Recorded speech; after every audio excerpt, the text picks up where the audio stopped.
que estos adipocitos, que son las células de grasa, crecen en tamaño y sufren una falta de oxígeno, una hipoxia. Y como además se ha acumulado en zonas que no le toca, zonas ectópicas, alrededor de órganos, afecta a la función de esos órganos. Cuando tú empiezas a bajar peso, nuestro cuerpo reconoce que está perdiendo algo que es suyo, aunque no nos sea beneficioso y este exceso de grasa no sea bueno, pero estamos perdiendo algo que ya ha incorporado como suyo, y este cambio es muy complicado de hacer.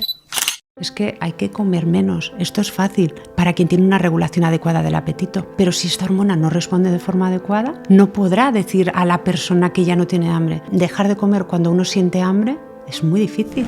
Escribe lo que quieres conseguir, prioriza. No puedes hacerlo todo a la vez. Busquemos aquel hábito que muchas veces nos va a ayudar y nos va a desencadenar otros. En unas personas es el ejercicio físico, que realmente nos ayuda mucho, pero en otras personas yo creo que el tema emocional también es muy interesante, cómo reducir el estrés.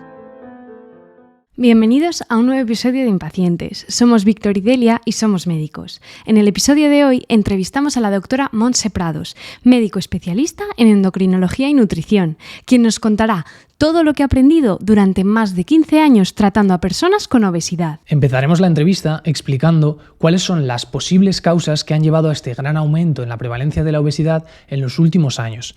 Después explicaremos qué cambios a nivel fisiológico ocurren, a nivel hormonal dentro de nuestro cuerpo, que explican el por qué es tan difícil perder este exceso de grasa. Y una vez hayamos entendido esta parte fundamental, sí que podemos profundizar en el tema de los fármacos y sobre todo lo que nos interesa es ver qué herramientas han mostrado verdadera eficacia para conseguir un cambio de hábitos a largo plazo. Pero antes, déjanos hacerte la siguiente pregunta. ¿Te gustaría recibir alimentos frescos, de temporada y de una gran calidad en la puerta de tu casa? Si es así, queremos presentarte a EAP, una plataforma online que conecta directamente a los agricultores españoles con nuestros hogares. Además de apoyar el comercio local, estarás pagando un precio justo a los agricultores, a la vez que te cuesta menos que en la mayoría de los supermercados. Por no hablar de las diferencias a nivel de calidad y sabor de los alimentos. Si te interesa, vamos a dejar un enlace en la descripción del vídeo para que puedas ir directamente a su tienda y echar un vistazo a los productos. Ahora y así, pasemos a la entrevista. Buenos días, Montse. Muchas gracias por sacarnos un ratito y estar aquí en Impacientes. Buenos días y muchas gracias a vosotros por invitarme. Yo encantada de poder hablar con vosotros. La obesidad se ha casi triplicado en adultos desde 1990 y se ha cuadruplicado en adolescentes. ¿A qué crees que se debe este aumento? La obesidad, como bien dices, es uno de los grandes problemas, una de las grandes pandemias que tenemos en nuestra sociedad. Y las causas por las cuales ha sucedido este gran aumento, realmente son muchas. Es cierto que hablamos y siempre clásicamente, ¿no?, nos referimos a cuánto nos movemos, a qué comemos, cuántas calorías comemos. Es cierto que esto tiene un papel que no hay que despreciar, pero influye mucho, por ejemplo, nuestra genética.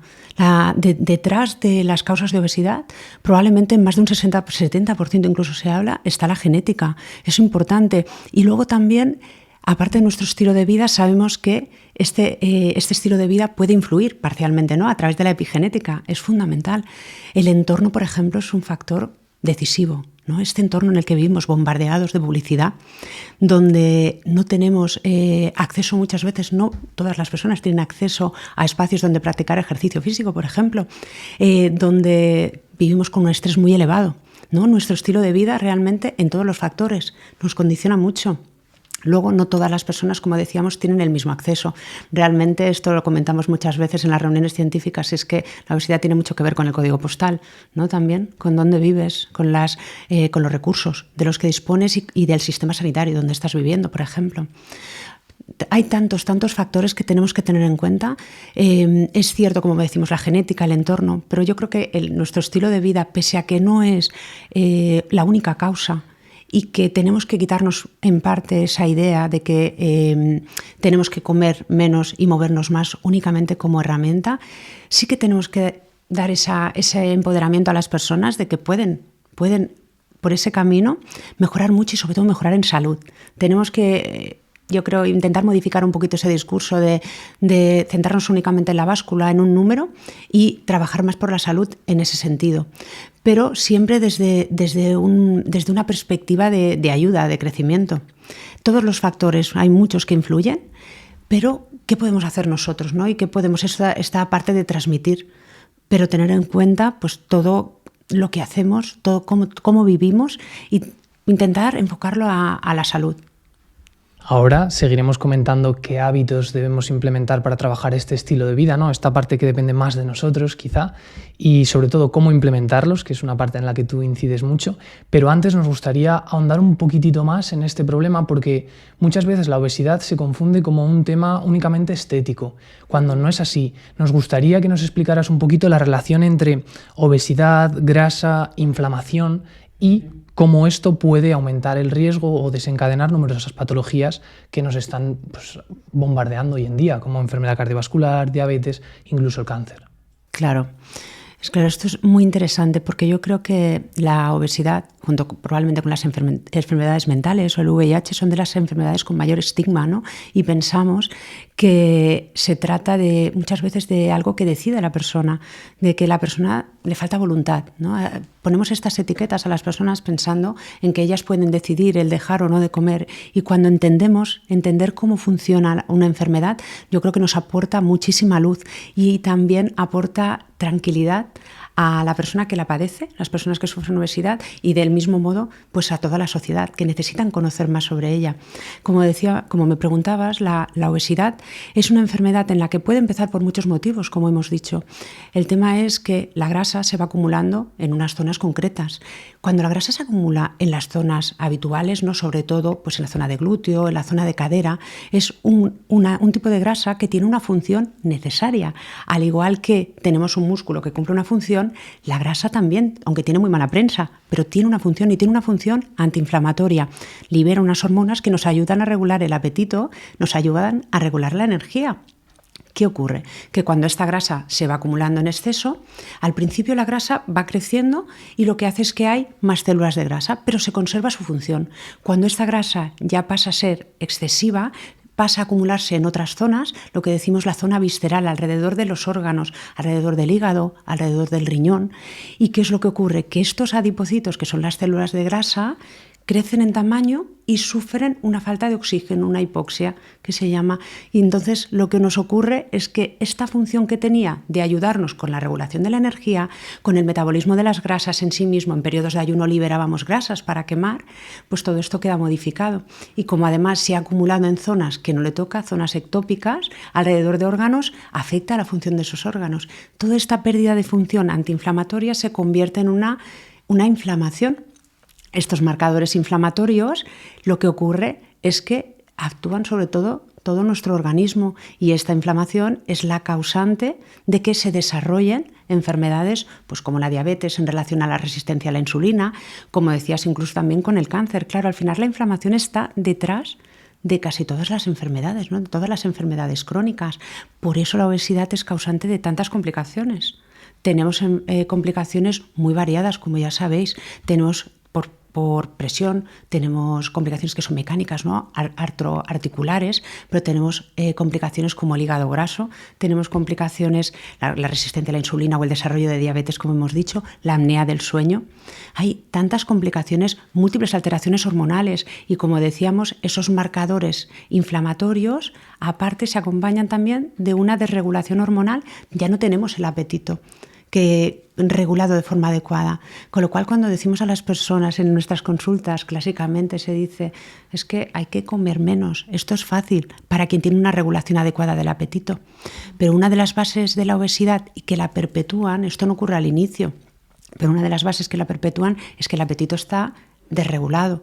Con lo cual, esas hormonas que nos ayudan, como la leptina, es la hormona de la saciedad, esta hormona se produce en la grasa y nos tiene que ayudar a decirle al cerebro que ya no tenemos hambre. Pero si esta hormona no responde de forma adecuada, no podrá decir a la persona que ya no tiene hambre. Con lo cual, dejar de comer cuando uno siente hambre es muy difícil.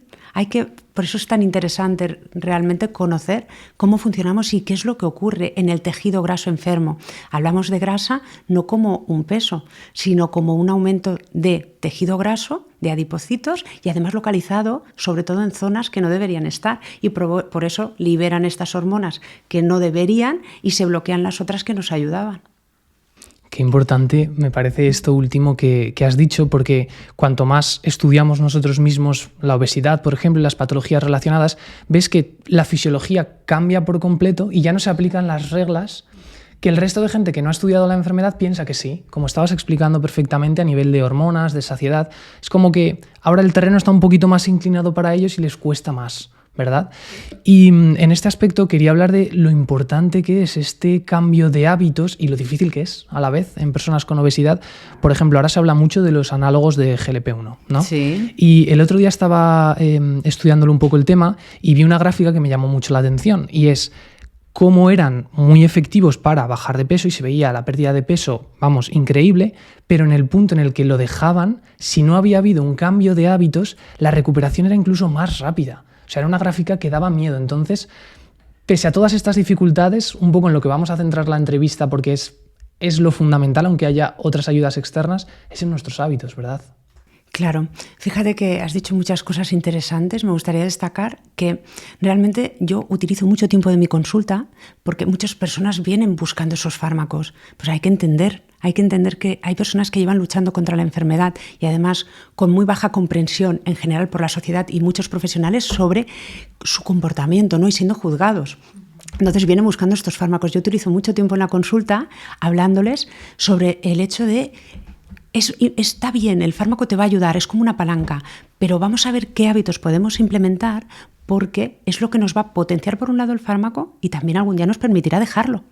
Porque claro, si no cambiamos, es cierto que nuestras hormonas o sus hormonas han cambiado y no le facilitan el cambio de hábitos y la reducción de peso, pero claro, ¿qué es lo que ocurre? Que si no implementamos esto poco a poco, gracias al ánimo, ¿no? a la motivación, ese factor que es tan importante, si no lo incluimos, las personas no se ven con ganas de empezar y de continuar con los fármacos. Es muy difícil hablarles de salud cuando están luchando durante tantos años.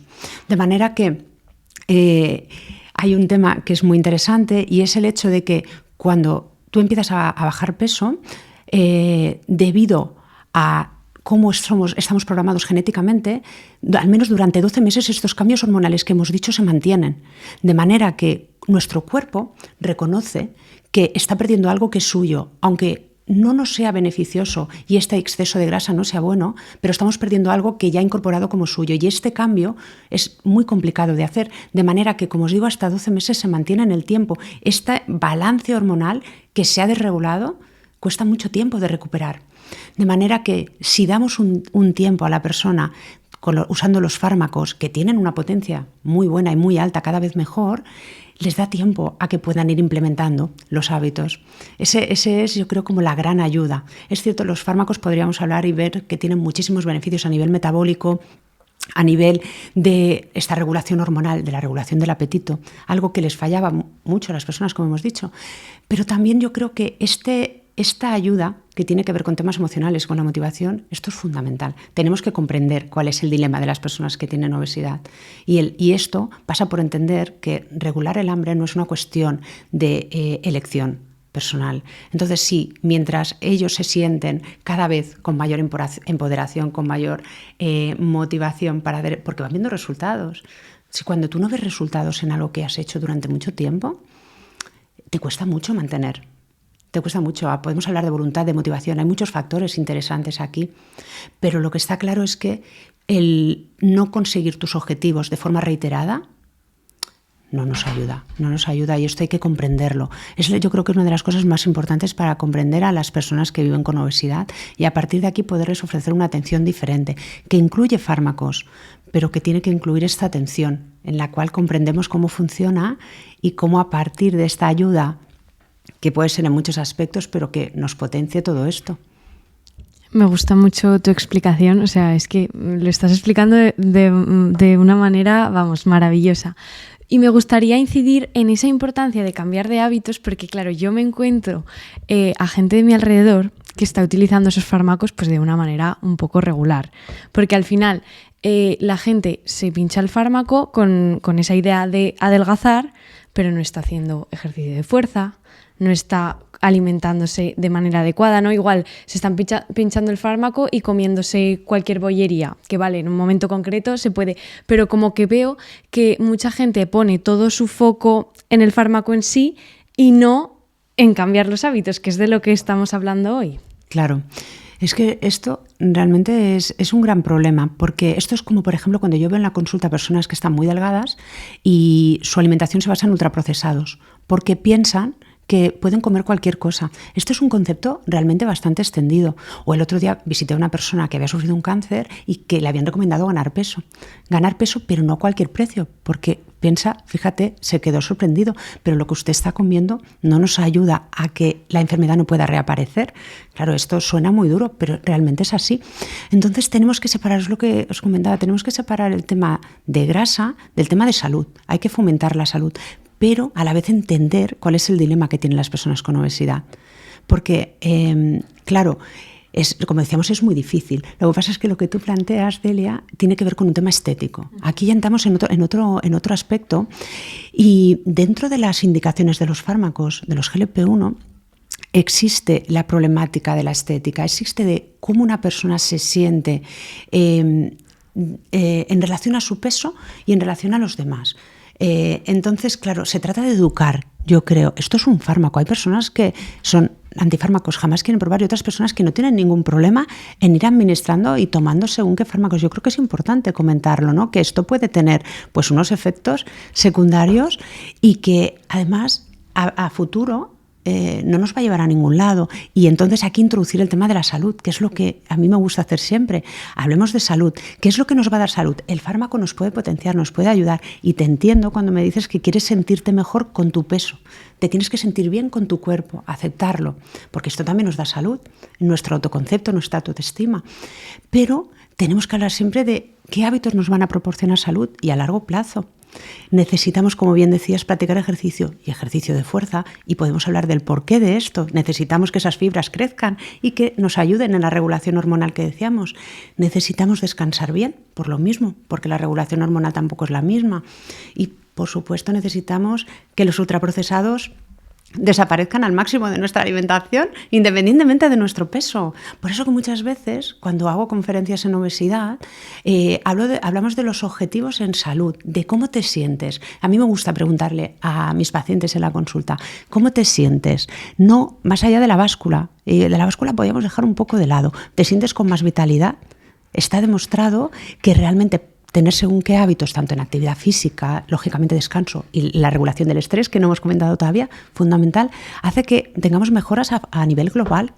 Hace que, por ejemplo, a nivel mental, mejoramos nuestra capacidad de retención, nuestra capacidad de memoria, nuestra capacidad de concentración, súper importante. Todo esto podemos ir consiguiéndolo si realmente vamos teniendo hábitos mejores. Aquí el sueño juega un papel importante, pero la regulación del estrés también, ¿no? Entonces, poco a poco las personas se tienen que dar cuenta, y por esto es muy importante nuestro papel en consultas y también a nivel divulgativo.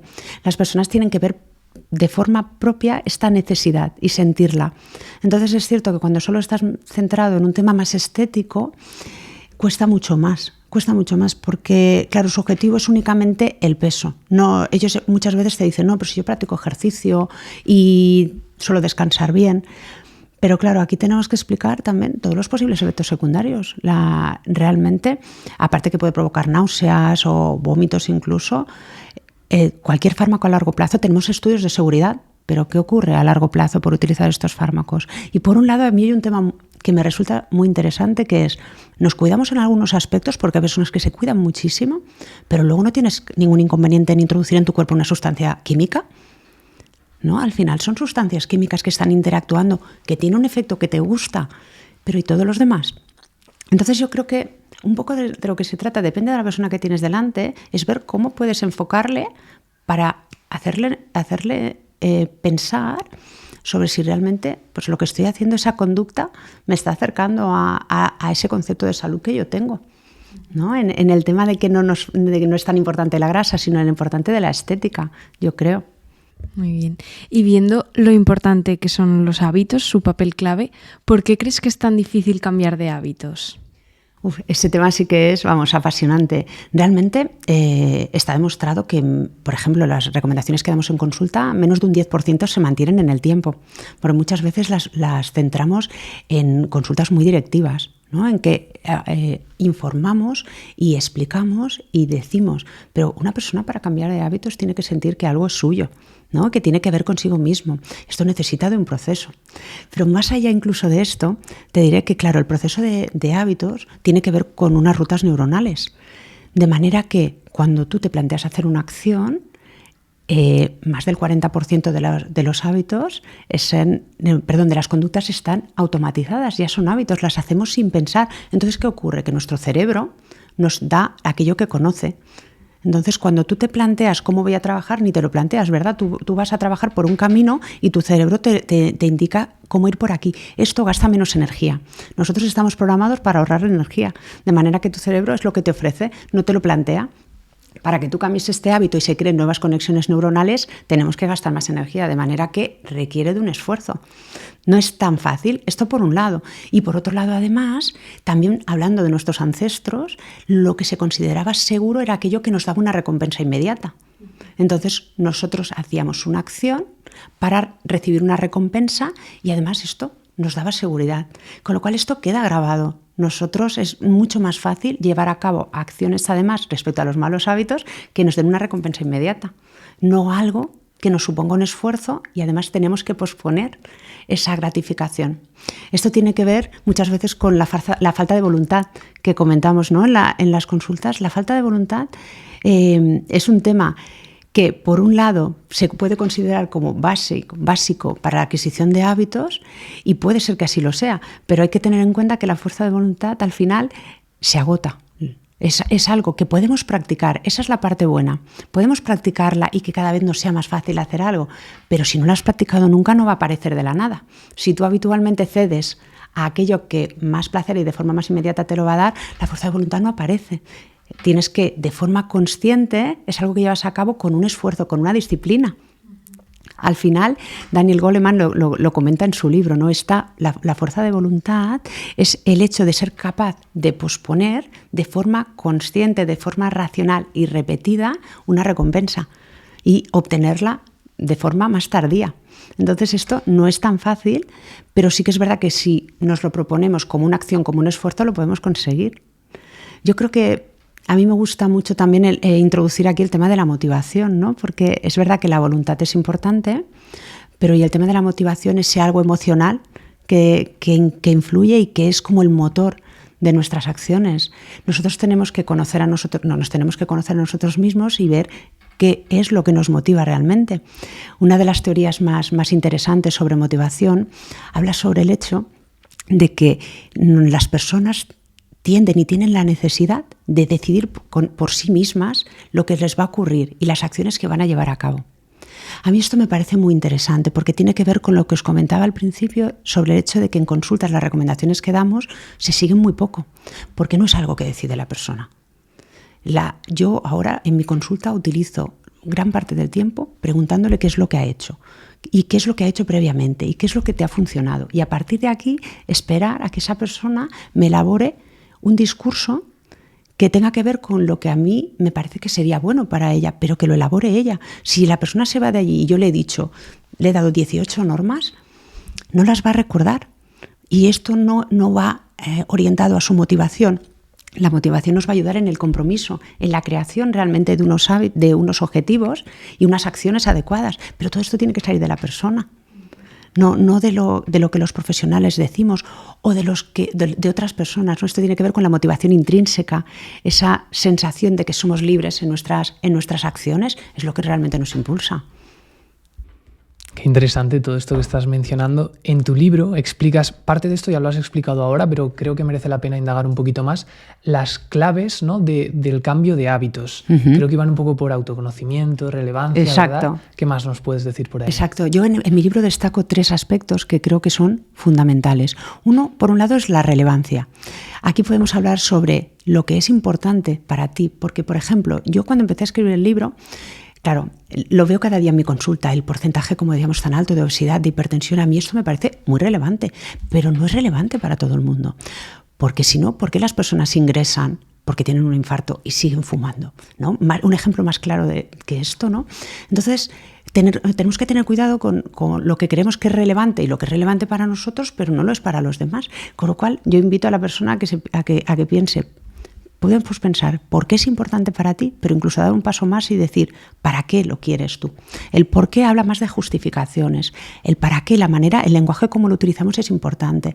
¿Para qué querrías tú hacer este cambio? Esto te abre muchísimo más y establece como un compromiso mayor, porque tiene como un mayor recorrido y una mayor percepción de cómo queremos vernos. Nos da como una visualización más. ¿Para qué querría yo conseguir esto? Para estar con mis nietos, por ejemplo. El otro día veía una persona en la consulta que era la única persona que no decía cuando había ido al parque que no podía hacer según qué actividades con sus nietos. ¿Qué mejor para qué? Para esta persona, por ejemplo. Igual a esa persona pues no le preocupa si va a desarrollar una diabetes o según qué complicación, que lo ve como muy lejano. Pero sí, en su día a día hay que intentar buscar eso, esa parte práctica que realmente le va a hacer poder cambiar, ¿no? Ese chip. Para eso tenemos que comprender, escuchar a nuestros pacientes. Este sería como el primer paso, ¿no? Esta relevancia. Luego la autoeficacia. La autoeficacia es un tema fundamental y que también se recoge en esta teoría que os comentaba de la motivación. Es el hecho de sentirnos capaces de que podemos hacer las cosas. Seguro que esto lo habéis oído muchísimo. Yo a mi edad no puedo. Yo es que siempre he sido así. Si nos limitamos a nosotros mismos diciéndonos esto, no podemos avanzar. Es algo fundamental. Queda bloqueado la capacidad de cambio.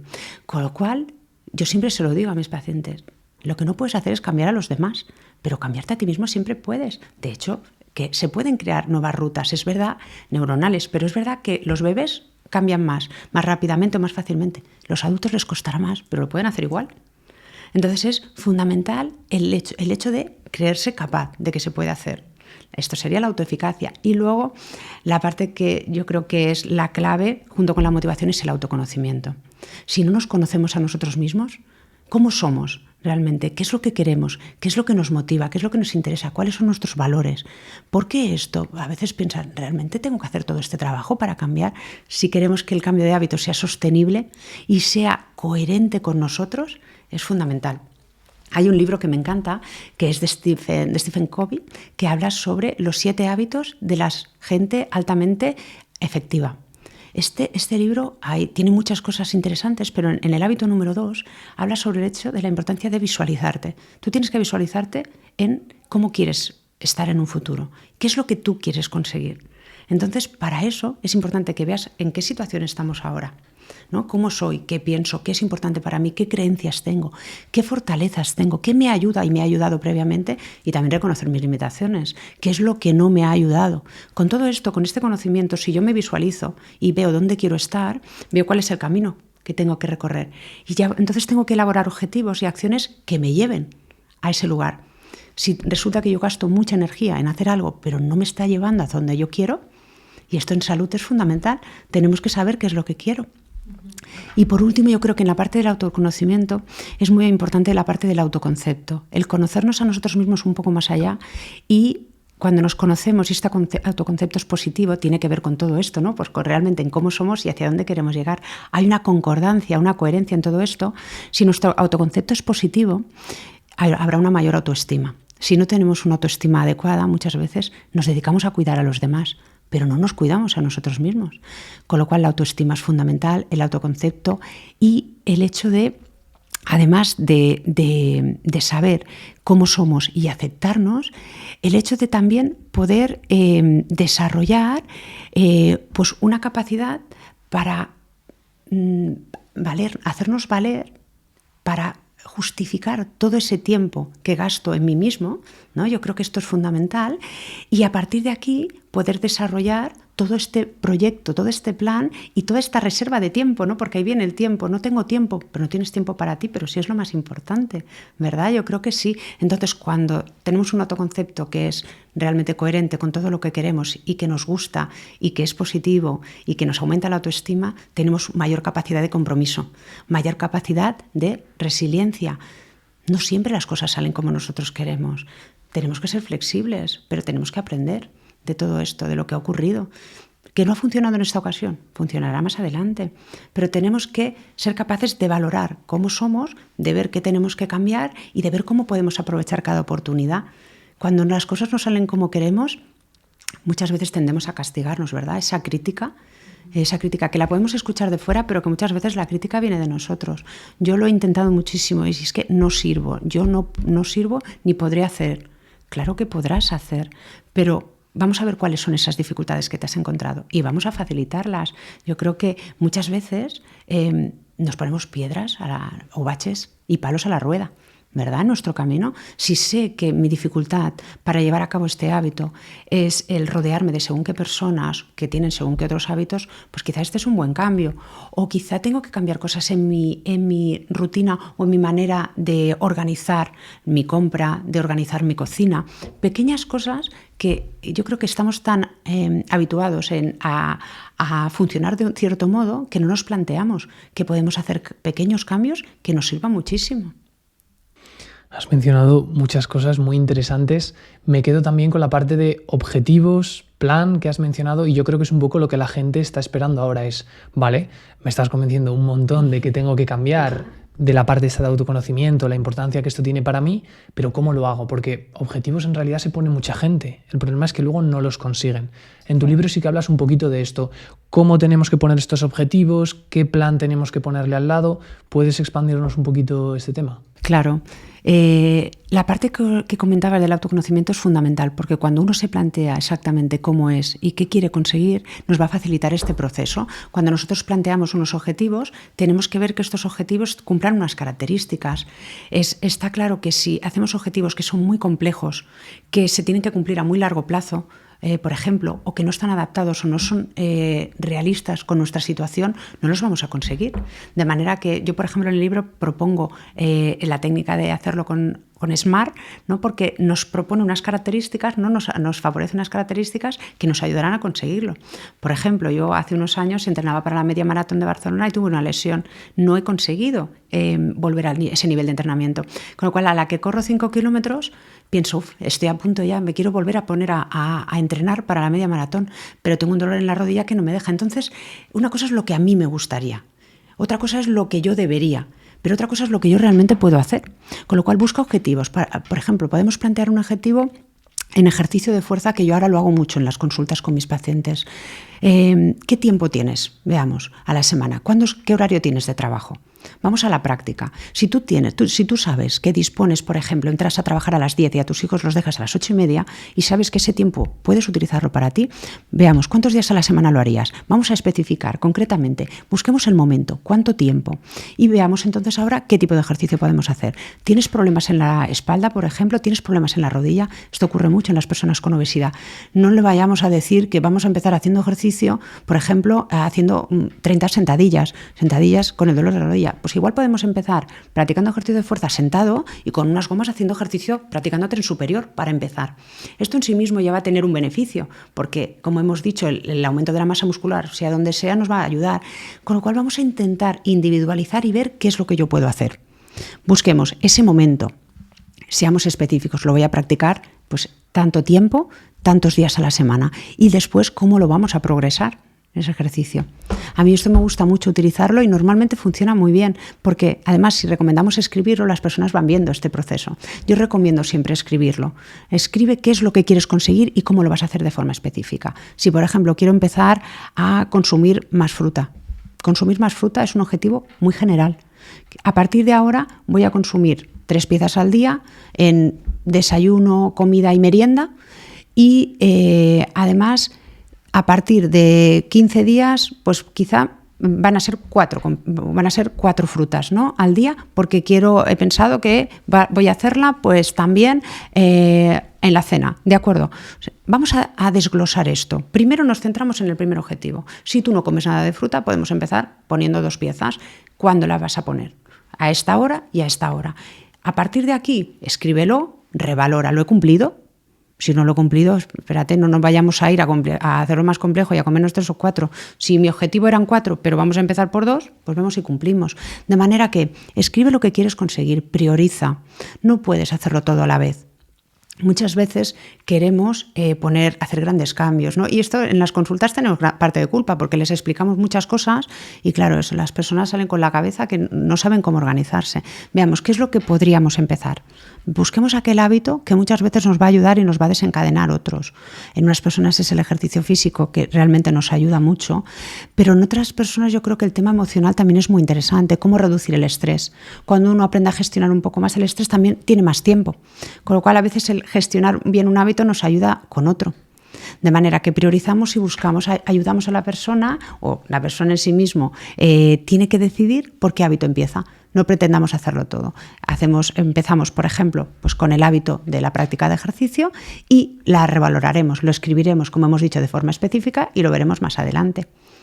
Otro tema, como os decía antes, es súper importante. Si algo no ha funcionado, revaloremos. Yo lo escribí aquí, lo he revisado y no lo he cumplido. ¿Por qué no lo he cumplido? ¿Qué es lo que me falta? Es lo que yo tengo que ver, porque al final esto nos pasa a todos y siempre nos va a poder volver a pasar que todo lo que queremos y todo lo que enunciamos no nos va a pasar. Pero es importante que si lo escribimos y valoremos.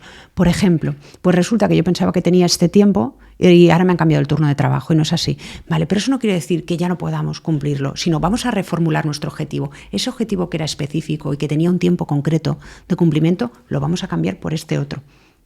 Que las cosas no hayan funcionado una vez no quiere decir que no puedan funcionar, pero aquí es muy importante la toma de conciencia de, vamos a ver, me paro un momento y pienso, ¿qué es lo que yo quería hacer y por qué?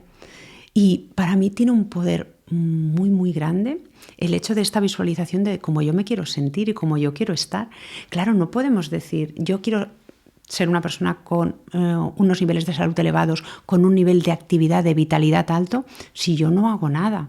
Porque es cierto que cuando una persona pues está en la década de los 20, de los 30 es diferente, pero cuando van pasando los años perdemos capacidad funcional, perdemos músculo y si no lo vamos trabajando no podemos esperar que cuando tengamos mayor edad podamos seguir siendo igual de vitales. Claro, yo por ejemplo cuando veo a según qué personas o veo en la consulta por la calle que se mueven con una facilidad, que suben y bajan escaleras, que yo quiero eso. Yo lo tengo claro, para mí una de las cosas más importantes, yo quiero eso, pero eso no lo voy a conseguir si estoy en mi casa y practicando actividad sedentaria constantemente y además no potencio el músculo, porque el músculo solo no viene. De manera que es un poco pensar, no ha funcionado, pero realmente estoy haciendo. Como decíamos, estamos practicando eso que nos acerca. Entonces por ahí es tan importante conocernos y el visualizarnos y el ser conscientes. Realmente no puedo esperar a que las cosas ocurran por sí mismas. Los hábitos, el cambio de hábitos no es algo espontáneo. Y el conseguir sentirnos bien tampoco. Entonces es cierto que hay personas que les gusta más la verdura que a otras y me dicen, claro, es que a mí no me gusta nada. Pues veremos cómo lo podemos hacer. Hay personas que es cierto que son más sedentarias y otras que disfrutan con el ejercicio. También se puede practicar. Todo, al igual que la voluntad la podemos generar, al igual que todos los hábitos los podemos formar, también tenemos que darnos una oportunidad a que nos gusten y empezar a practicar quizá con un poco menos de placer cosas pues que sabemos que nos van a funcionar. Un concepto que escuchaba el otro día, que me gusta en torno al tema de objetivos, es que muchas veces nosotros ya tenemos nuestras 24 horas llenas con lo que sea, cada uno con lo suyo. Y lo que suele hacer la gente es plantear objetivos que quiere incluir encima de esas 24 horas, pero no puedes tener más. Y entonces esta persona hablaba de la importancia de, bueno, pues que también hay que renunciar a cosas. Primero él hablaba, antes de ponerte objetivos, mira a ver qué puedes quitar para hacer espacio, porque claro, igual hay gente que te dice, es que solo tengo 10 minutos al día para hacer ejercicio, que igual al principio está bien, ¿vale? Y luego puede que se enganche y tal, pero también esta parte que nos cuesta mucho a los humanos, como priorizar y hacer hueco y tener que eliminar otras alternativas, ¿sabes? Claro, esto es muy importante porque piensa, ¿cuántas actividades, cuánto tiempo gastas? Y aquí te puede ayudar mucho el escribirlo, en tu día a día, en hacer algo que no te está aportando nada. Y ya, lógicamente, aquí va a entrar, como siempre, el tema de las redes sociales o de los móviles, el uso de pantallas, ¿no? ¿Cuántas veces pasamos demasiado tiempo en algo que no nos aporta? O también te podría decir, hay algo que nos aporta, pero que tenemos que colocar, por ejemplo, en nuestra semana, pues 3 veces a la semana, no cada día. Tenemos que aprender a ser más eficaces con nuestro tiempo. Tenemos que aprender a organizarnos mejor. Por ejemplo, yo siempre hago la compra, intento comprar todo lo más ecológico posible. Esto, cuando empecé a hacerlo, me suponía muchísimo tiempo. A mi marido lo traía loco. Además, tenemos que ir a comprar a tantos sitios y aquí esto y aquí esto. Claro, con el tiempo te vas dando cuenta. Realmente el producto que quiero, ¿dónde está? ¿Cómo lo puedo conseguir? Pues vamos a ver si puedo reducir ese tiempo de ir a comprar 4 o 5 veces a la semana y lo puedo convertir en 2, quizá porque el producto fresco hay que comprarlo. Entonces, parémonos, tomemos conciencia. ¿Cuál es mi problema? ¿En qué gasto yo las horas? Es verdad que tengo que cuidar a mis hijos, es verdad que tengo que ir a trabajar y tengo que dormir. ¿Dónde voy a poder yo meter los hábitos de mi autocuidado? ¿Cuáles son, aparte del dormir? El alimentarme bien, eso es importante, hacer la compra y tenerlo en cuenta, el ejercicio y la regulación del estrés. Yo cuando empecé a practicar meditación y teníamos que hacer las prácticas formales cada día, dije, imposible, ¿de dónde voy a sacar yo 45 minutos al día? 45 minutos. Pues os digo que esto se consigue, se hace y además luego se vuelve imprescindible, al igual que el ejercicio físico. Dices, ¿y qué te has quitado? Pasa lista. ¿Cuánto tiempo estamos probablemente pues eso, conectados en algo que no nos aporta o en una rutina que nos lleva a otra y que no tiene sentido? Por ejemplo, lo que os comentaba también de la organización en la cocina. Si tú cocinas para varios días, congelas comida, tienes una nevera ordenada, a mí esto me gusta mucho hacerlo. Yo los domingos saco todo lo que tengo y voy a ver con todo esto cómo lo hago y qué puedo congelar, qué puedo cocinar y tengo comidas, cenas preparadas para luego asegurarte que comes bien, porque si no, claro, luego entonces como cualquier cosa porque no tengo tiempo. No. Esto es imprescindible para mí, para mi familia tenemos que comer de una forma concreta, de manera que busca ese momento de la semana para organizarte. Organiza la compra, organiza cuándo vas a ir, qué vas a comprar. Al final es todo cuestión de ver qué es lo importante para ti. Ahora bien, luego yo tengo mi tiempo para hacer o mi cuidado o compartirlo con mi familia, que es para mí de lo más importante que hay. Entonces, yo creo que es tomar conciencia y no dejarlo a ver qué ocurre. Claro, no dejamos a ver qué ocurre, no me da tiempo a nada, no me da tiempo, nunca llego. No, ¿qué es lo que has hecho? Piensa, ¿qué hiciste ayer, por ejemplo, en toda la mañana, cuando no trabajas, o un sábado por la mañana que no trabajes? Pues mira a ver, de ahí, cómo podemos organizar mejor todo aquello que consideras imprescindible. Y de lo que no consideras imprescindible, vamos a ver cómo lo podemos reducir. Porque lo que yo comento también en el libro es importante que todo esto no nos produzca más estrés y la sensación de pensar, pues si es que ya no voy a llegar, si ya no llego. Claro que llegas. ¿Pero qué es importante para ti? Otra cosa muy, muy interesante, que a lo mejor pensáis, madre mía, pero ¿hace falta ordenar tanto la casa o limpiar tanto según? ¿No? Hay muchas personas que pasan mucho tiempo preocupadas por temas de casa que no son imprescindibles. Esto me lo invento, es una cosa. Entonces, pues yo pienso, a veces miro así, claro, están mis hijos y digo, qué desordenado está todo. Pues no miro. ¿Pero qué es más importante, ir a ordenar eso? O yo me voy, pase lo que pase, yo me voy a hacer mi clase de fuerza, mi clase de pilates. Y luego pues ya veremos, cuando vengamos a ver quién ordena, ya lo echaremos a suerte si hace falta. ¿No? Entonces hay unas prioridades y algo que tenemos marcado a fuego en que es obligatorio hacer, que no hace falta. Y eso es muy importante, que sepamos que casi todo lo podemos modificar. Y entonces además sufres como una relajación. O sea, pues tampoco es tan importante. ¿No? ¿Es importante lo que consideramos importante o nos tenemos que dar nuevas perspectivas y nueva visión? Me hace gracia porque esto cuando lo vean nuestras madres ya entenderán por qué somos tan desordenados, ¿no? Mamá, porque no soy desordenado, yo priorizo, ¿no? Priorizamos otras cosas, claro. No, es broma.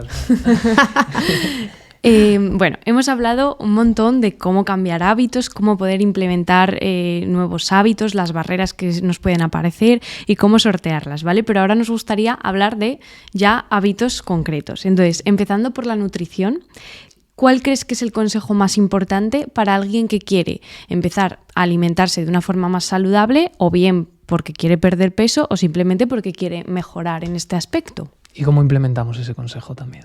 Claro, yo creo que el hábito nutricional que debemos siempre transmitir a cualquier persona, yo lo hago en consulta, amigos, en cualquier lugar, es el consumo de ultraprocesados. Esto es muy importante tener conciencia porque muchas veces pensamos y no somos conscientes de la cantidad de ultraprocesados.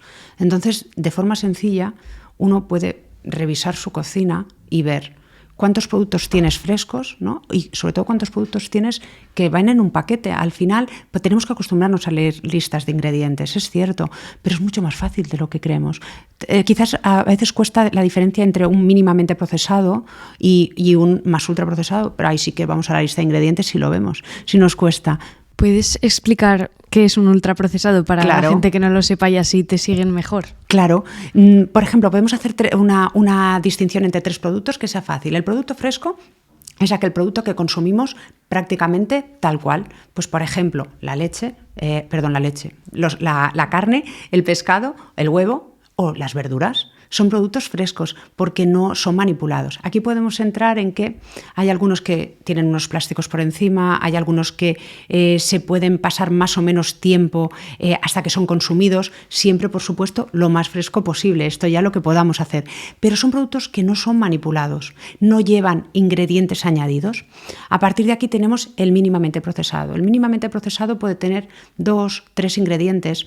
Este pues podría ser, por ejemplo, el pescado en lata, la legumbre en lata, también en bote, también el pan.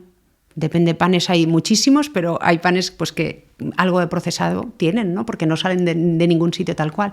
La leche también, los lácteos, es algo mínimamente procesado. Estos productos los podemos consumir, pero luego ya cuando van empezando a aumentar la lista de ingredientes de estos productos, ya vemos que muchas se van alejando de lo que realmente nos están vendiendo, ¿no? ¿Cuánto de carne hay, por ejemplo, en un fiambre de pavo?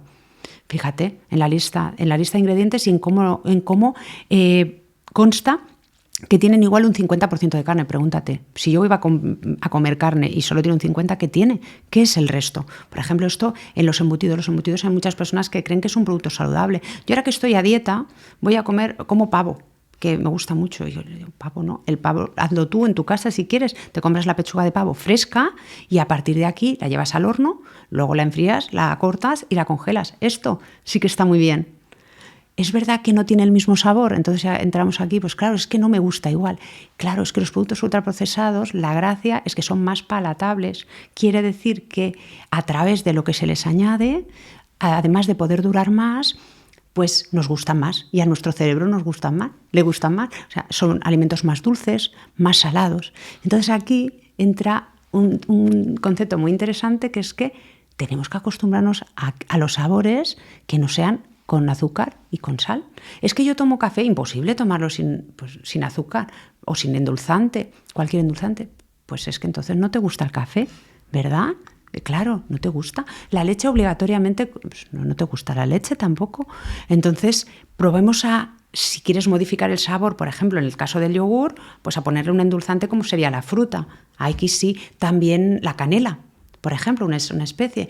También mi hija ahora la toma con chía, le encanta. Me encanta. Tenemos que ver qué es aquello que le gusta, que aparte de un sabor nos da una consistencia que nos guste.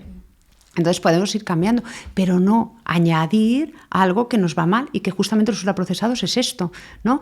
Listado muy largo de aditivos. Aditivos, por ejemplo, en el caso de los embutidos, pues tienen nitratos, ¿no? Se habla mucho sobre los beneficios de carne fresca. La carne, se ha hablado mucho sobre posibles efectos negativos sobre la salud, pero muchos estudios ya nos han dicho que no es la carne en sí misma, sino una carne procesada. Los embutidos, las hamburguesas, los frankfurts, por ejemplo, ¿esto cuánto tiene de alimento y cuánto tiene de producto añadido? Estos son los que más, de forma más importante impactan en nuestra salud y, por ejemplo, se relacionan con el cáncer. Entonces, no quiere decir que haya productos que se puedan consumir varias veces al día, como podría ser la carne o la carne roja, pero sí que la puedes consumir si te gusta varias veces a la semana, pero que no sea ultraprocesada. Ahí reduzcamos los embutidos, reduzcamos todas por ejemplo, las hamburguesas, ¿no? que compramos hechas, si la podemos hacer en casa, ¿no?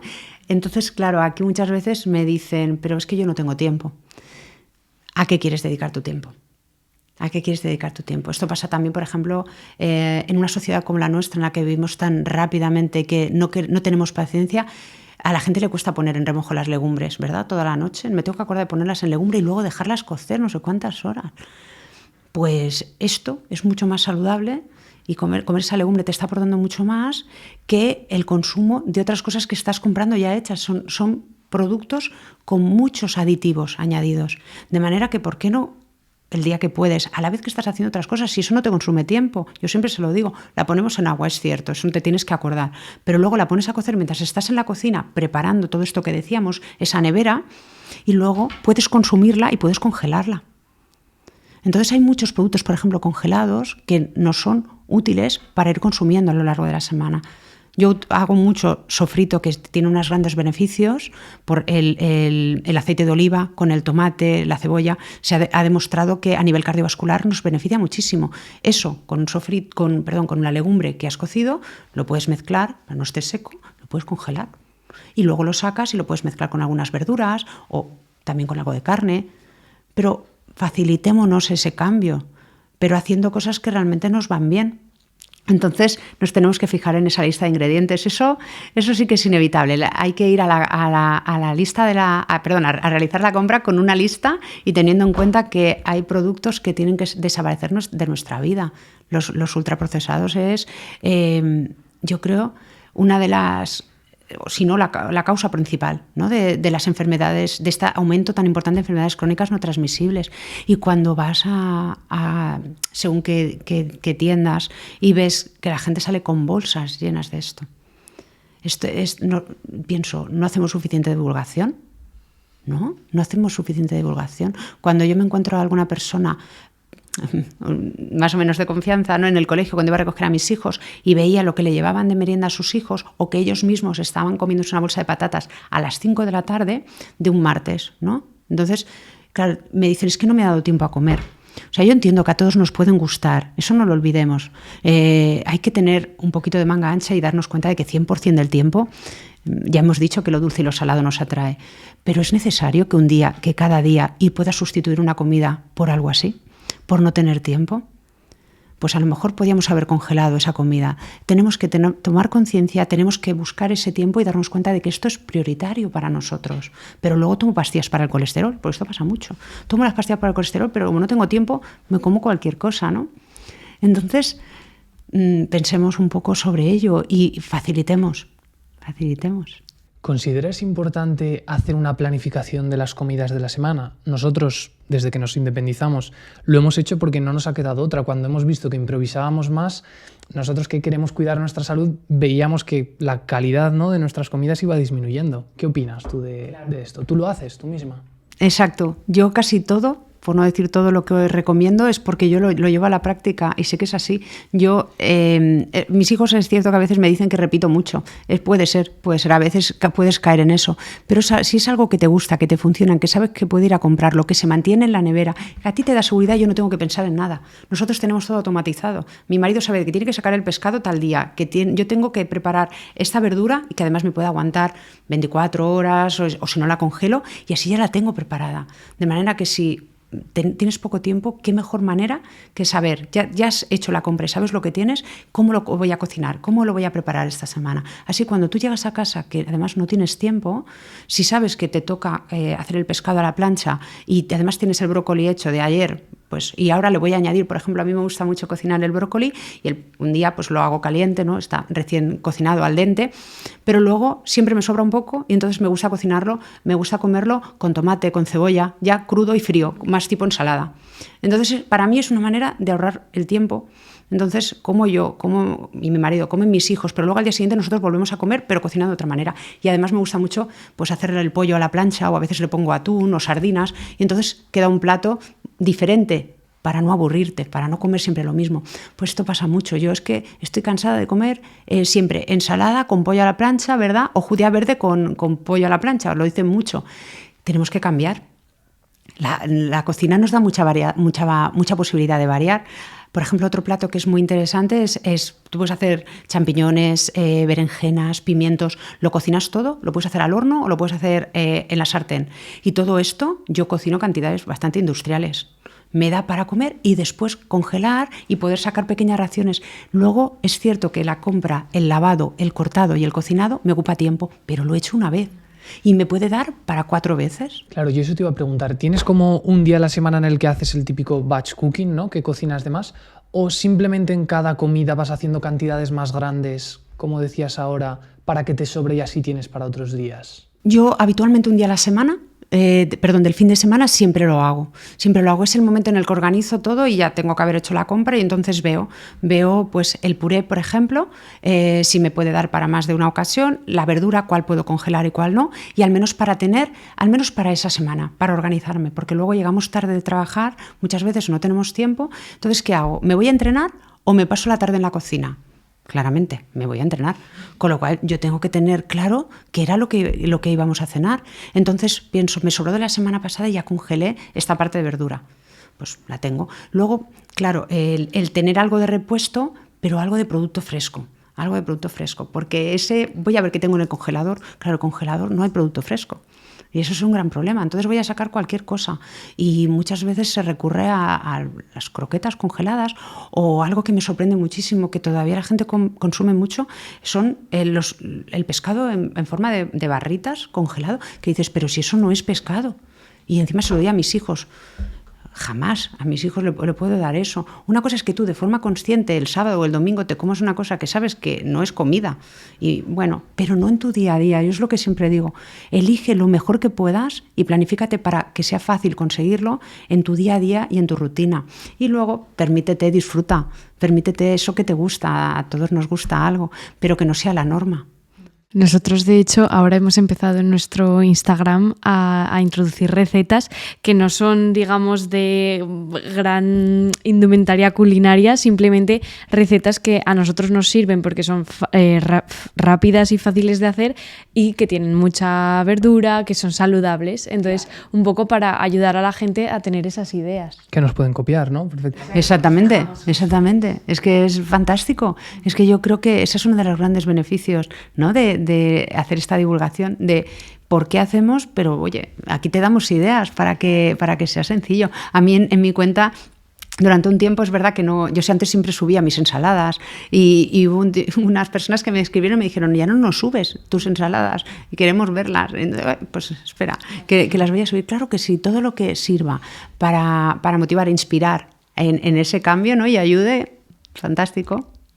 Otra cosa que queríamos preguntarte es sobre el número de comidas. ¿Cuál crees que es el número de comidas ideal según tu experiencia? Porque nosotros sí que hemos observado que igual al hacer más comidas das más pie como a un hambre más hedónico o emocional, ¿no? Uh-huh. Y a poder caer en esos caprichos más entre horas, y a nosotros lo que nos funciona es 3 comidas principales, pero puede que a otra gente no. ¿Qué has observado tú? Claro, esto es algo que se comenta mucho porque clásicamente, por ejemplo, en las consultas siempre hablábamos de dar al menos 3 comidas y luego los snacks, ¿no?, al menos 2.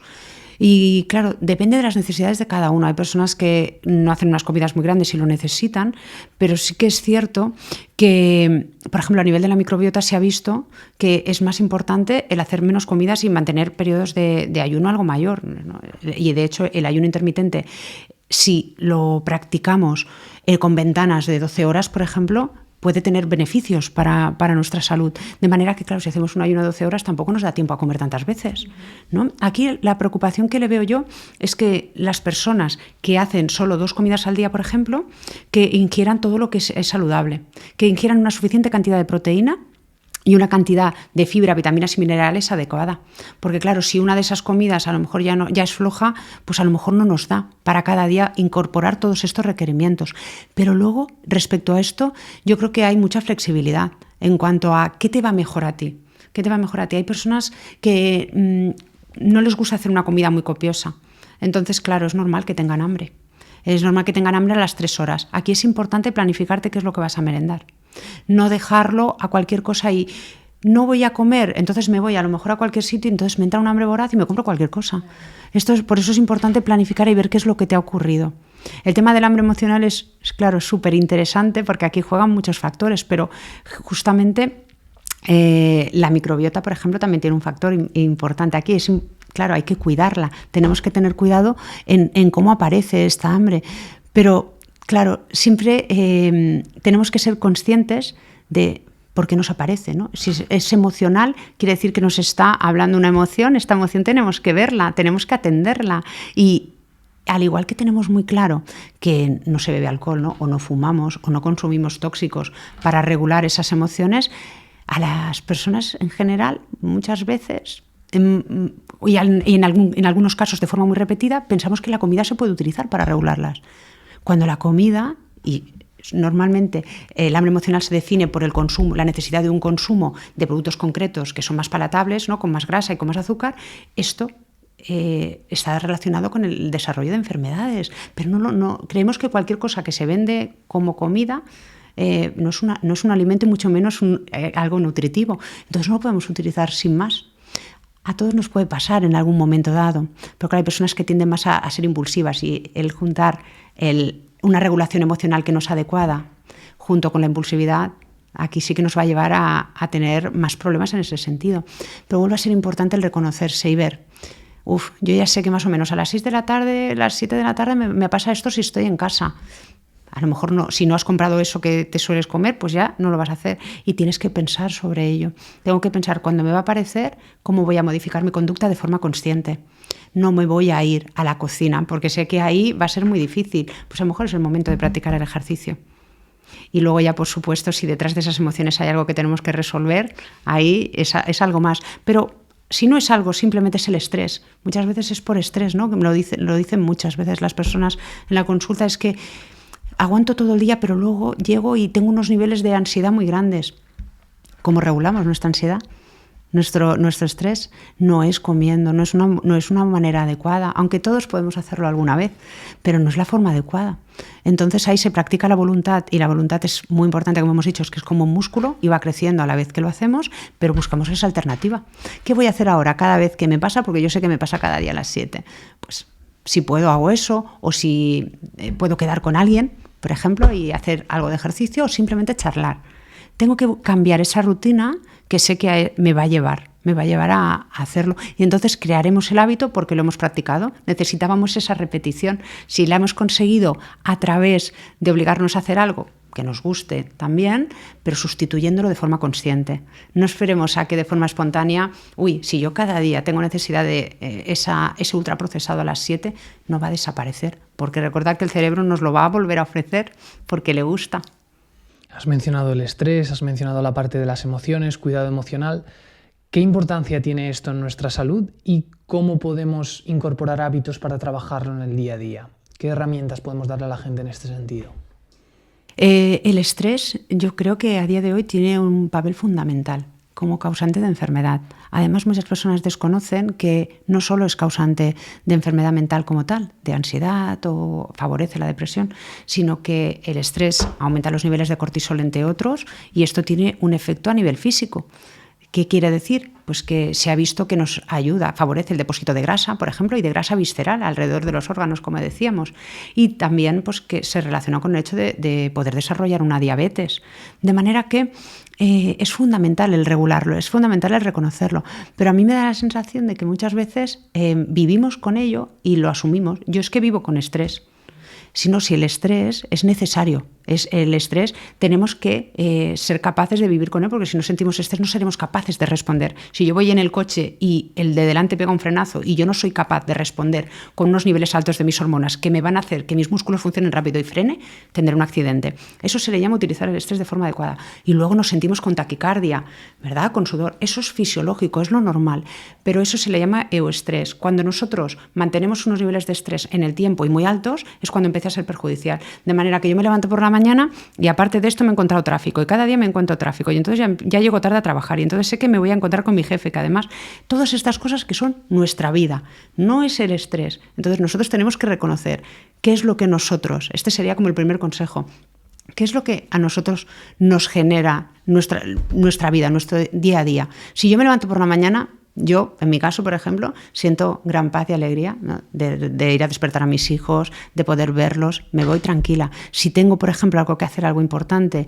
y puede ser que tenga un nivel de ansiedad que me permite estar más alerta, yo lo reconozco en mí misma. Y a lo mejor a nivel físico notamos sensaciones. A mí me suele pasar que lo noto, por ejemplo, en el estómago, ¿no? Que noto esta sensación. Esto te ayuda a reconocerte a ti mismo y te dice, sí, es que es normal, yo tengo esa sensación porque ahora voy a hacer algo importante, con lo cual es normal.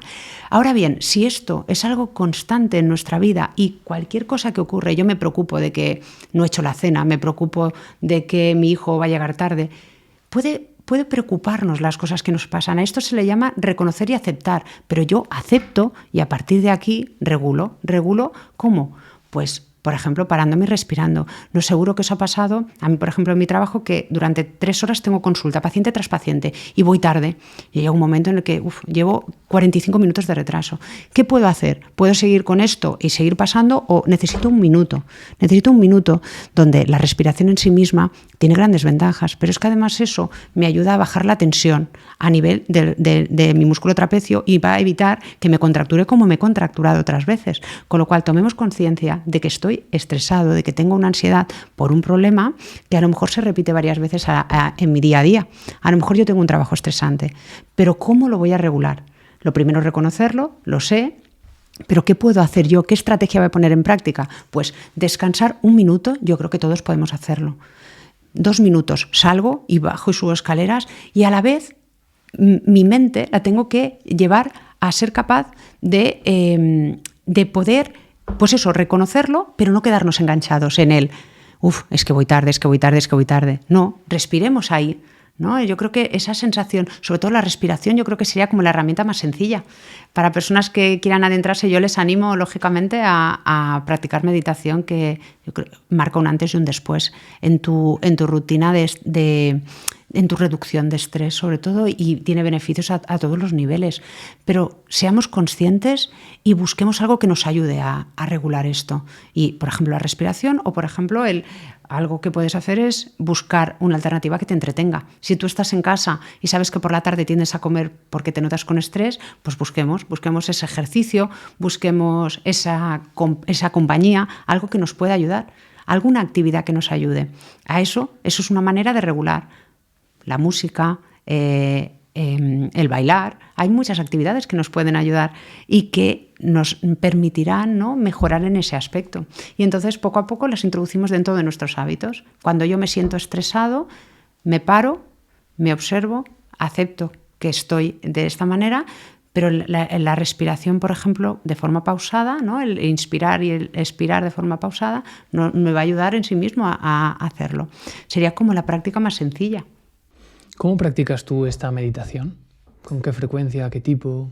Yo, meditación, claro, una vez que lo has incorporado a tu vida, lo haces diariamente. La meditación podemos hacer prácticas que son formales y prácticas que son informales. Las prácticas formales requieren de estar dedicado únicamente a esto. Y la práctica informal sería como de alguna manera yo practico otra cosa, pero lo estoy haciendo de forma consciente. Por ejemplo, yo cuando voy a caminar a la montaña utilizo una meditación, porque me ayuda a centrarme en el momento presente. Yo no puedo salir a las 3 de la tarde del hospital y seguir pensando en todo lo que tengo que hacer y más todo lo que he hecho. Entonces necesito centrarme en este momento. La naturaleza me ayuda y en sí mismo, pues igual no necesitas nada más, pero me ayuda mucho más y desconecto mucho más rápido si estoy oyendo una meditación concreta.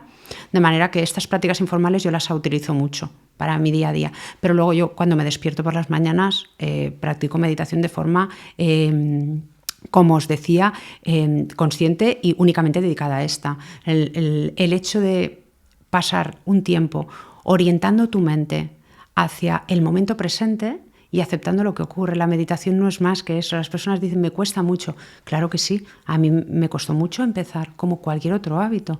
Pero una vez que ves los beneficios que tiene, cuando tú acostumbras a tu mente a dejar pasar lo que está ocurriendo en el día a día sin mayor problema, cuando realmente te ocurre algo difícil o algo que te supone un gran nivel de estrés, tu mente te puede utilizar esa herramienta que has creado y ese hábito, de manera que es capaz de utilizar ese dejar pasar y poder bajar en los niveles de estrés. Entonces, a mí me funciona muy, muy bien. Para mí por las mañanas es mucho más sencillo, porque es ese momento antes de levantarme en la cama, por ejemplo, que ya estoy pero suficientemente despierta, claro, para no dormirte, y utilizar el tiempo que puedas. A veces serán 5, 10, 15, 30 minutos, depende. A veces guiada, a veces no, si puedo. El guiar, sobre todo la guiada, al inicio ayuda mucho, porque te ayuda mucho más a centrarte. Pero una vez que lo has practicado te das cuenta de cómo, sobre todo, es observarte sin juicio y sobre todo decir, uy, si es que se me va la mente, pero si es que es lo normal, mi mente funciona así. Pero cuando nosotros nos damos cuenta de que nuestra mente se nos ha ido, volvemos otra vez a fijarnos en el aquí y ahora. Y en esto, al final, esto es la meditación y es lo que te permite calmar, bajar esos niveles de estrés. En tu libro también citas una frase que me pareció muy chula, la cual ahora no recuerdo, igual tú sí, que hablaba un poco de que no es tan importante quizás la situación externa que nos genera estrés, sino cómo lo afrontamos nosotros.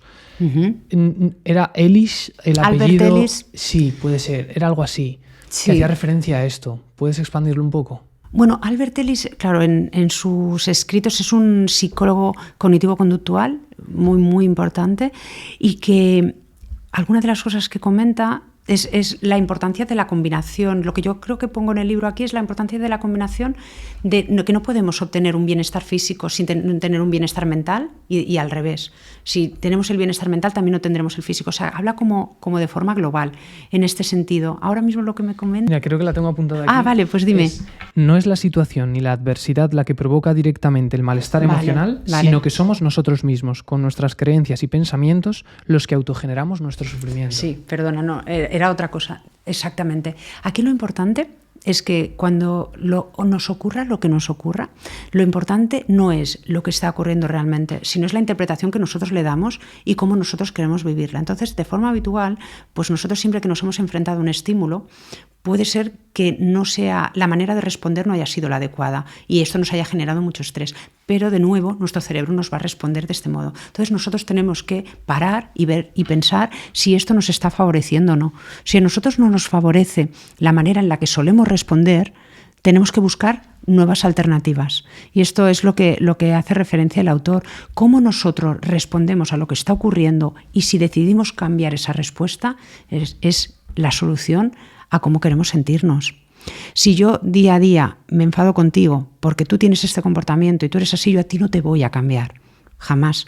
Entonces, puedes quitarte el estresor, quiere decir, según quién sea esa persona que te está provocando el problema, o si tienes que afrontarla, tienes que decidir, a mí no me va a subir más la tensión por esta situación, de manera que yo reconozco mi emoción y reconozco mi desagrado, porque puede ser, las emociones las tenemos que aceptar todas, las que son las que nos gustan más y las que menos, pero a partir de ahí me voy a quedar en esto y voy a seguir hablando y voy a seguir diciéndome todo esto que repercute de forma negativa, o tomo la decisión de enfocarlo de otro modo.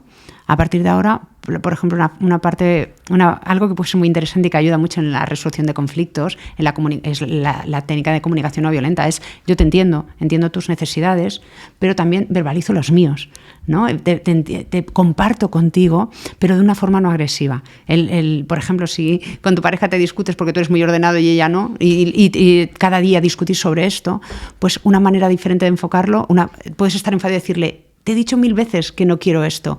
Esto a la otra persona la pone ya en una situación que probablemente vais a discutir, pero yo esto lo utilizo con mi hijo e intento decirle: cariño, entiendo tu necesidad y tu falta de necesidad de desorden, pero a mí en casa y en el espacio común necesito a las 8 de la tarde, que llevo todo el día trabajando, por favor que lo hagas, por favor te estoy pidiendo, con lo cual te estoy haciendo una petición y además me estoy mostrando vulnerable a ti y te estoy explicando, de manera que esta es una manera, ¿no?, de poder enfocarlo de otra manera. Enfoca las cosas, lo que no te funciona tienes que cambiarlo, de manera que Albert Ellis lo que propone es esto: cómo tú estás viendo y cómo estás interpretando. ¿Esto te ayuda? ¿Te hace sentir bien? ¿Te posibilita el crecer? ¿O muy al contrario, me está haciendo sentirme mal, me está haciendo que tenga más estrés, luego acabo con dolor de estómago porque veo que esta situación? Eso quiere decir que la manera en la que lo estoy haciendo no es correcta. No se trata de castigarme y qué mal lo hago. Se trata de reconocer: vale, ya he visto que esto no me funciona. ¿Cómo podría empezar a cambiar? ¿Cómo podría mejorar esto? Y esta es la manera en la que podemos, pues, realmente empezar a relacionarnos de una manera diferente y sobre todo con nosotros mismos, para sentirnos mejor. Qué interesante e importante.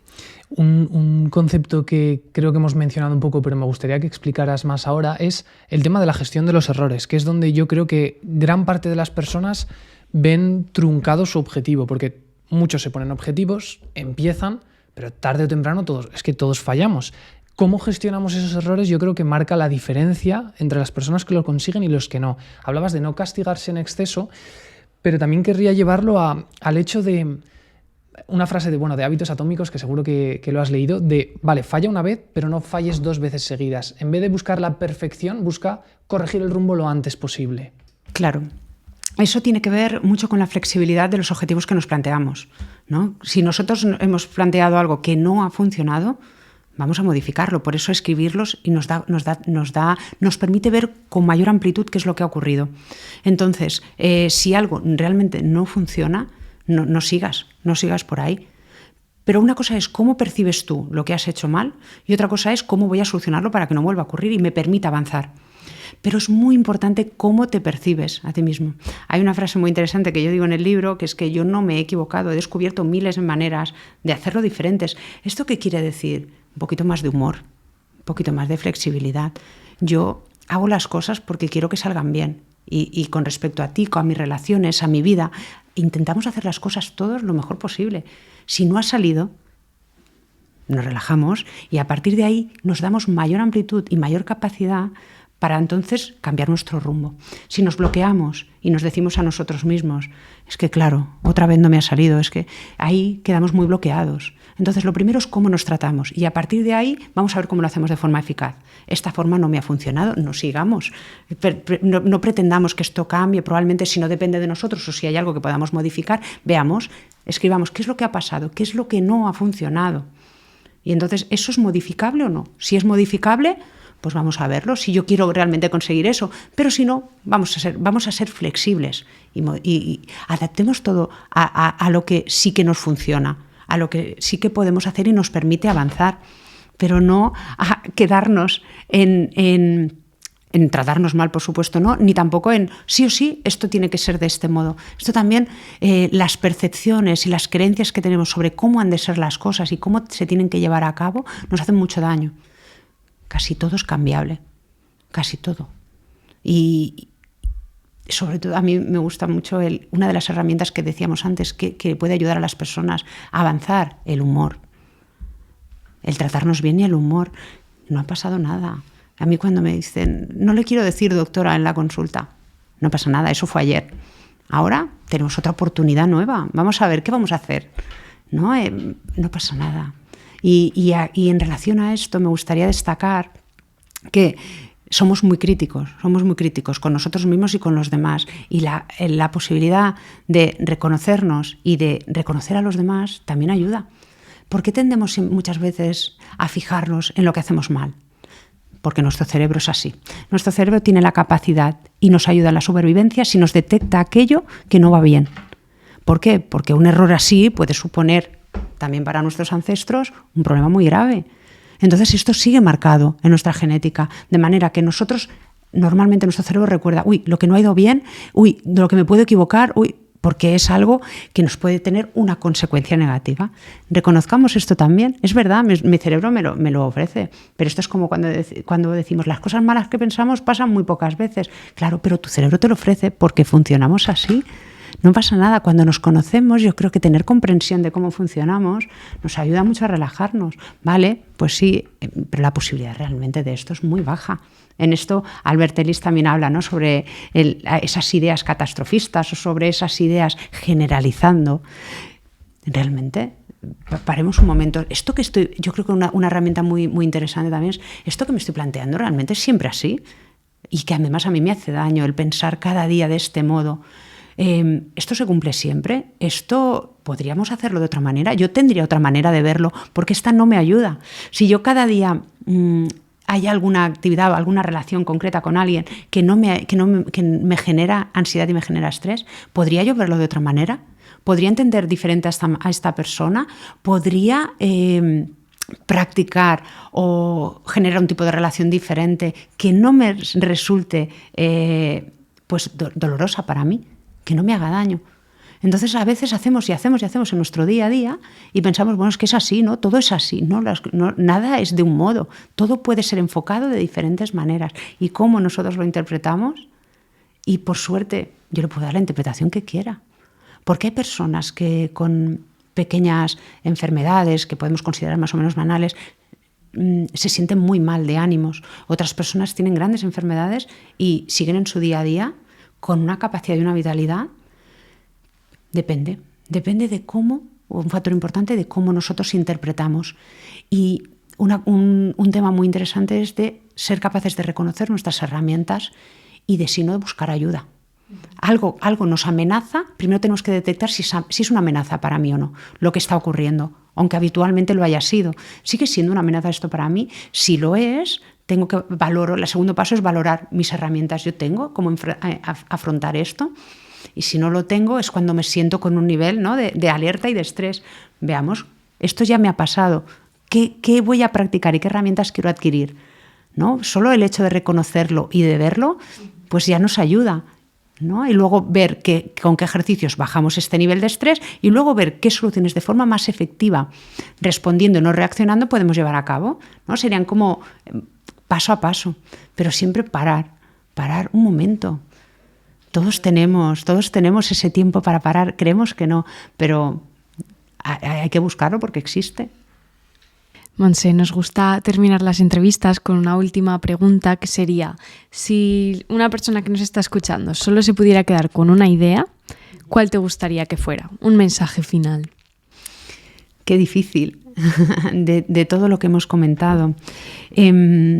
Yo creo que una parte fundamental y que le recomendaría sería el aprender a conocerse a sí mismo, hacer una práctica de reconocimiento y de gestión de nuestras emociones y del estrés, porque esto va a tener un impacto directo sobre nuestra salud, tanto física como mental. Y si nosotros mejoramos de forma integral, poco a poco vendrán otros beneficios. De manera que yo animaría a que cada día te preguntes cómo estás y cómo te sientes. Esto siempre aceptando lo que ocurre y a partir de aquí, cuando hay algo que notas que no te hace tener ese bienestar, pues a buscar una práctica, por ejemplo, la respiración. O, según el momento que sea, si es posible, hacer ejercicio físico. Algo que nos ayude a regular esto. Pero buscar y salir de los niveles de estrés habituales para mí sería, y vivir en equilibrio pese a todo, sería como yo creo que una de las máximas más importantes, a partir de las cuales podemos mejorar mucho. Fenomenal, pues muchísimas gracias por la entrevista. A mí personalmente me ha encantado y creo que a la gente le puede aportar mucho en este cambio de hábitos tan necesario para tantas personas. Así que gracias otra vez por venir. Gracias a vosotros. Yo estoy encantada de haber venido, de haber compartido y yo espero que sí, que así sea, que puedan obtener nuevas herramientas para mejorar. Dejaremos los perfiles de Montse y el enlace a su libro para que podáis seguir aprendiendo de ella. Y a vosotros os vemos la semana que viene con un nuevo episodio. Adiós.